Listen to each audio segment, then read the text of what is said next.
Yung mga alaga yung basta nasa labas ang mamila nila, nasa labas din sila. Akala ko, aso lang yung mahilig sumunod sa amo nila. Pati pala mga pusa. Makikita niyo yan. Oo, yung isa si Uno, nauna nang sumunod kay mama. So, makikita niyo yun, nakantala sumunod na si Parsa. Susunod pa dyan si Lunogs. Bantay sarado nila Saan pumunta ang mami na Tatanawin talaga nila kung saan yan pupunta. Ayan, kita niyo. Yan pa. Tana, di ba?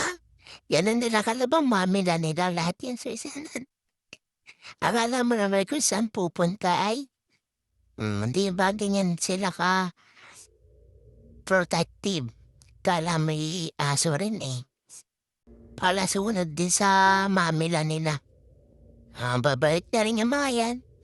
Nakita na si mama. Di ba? Kababait. Tama yan. Dahil mamaya may treats kayo sa kanya.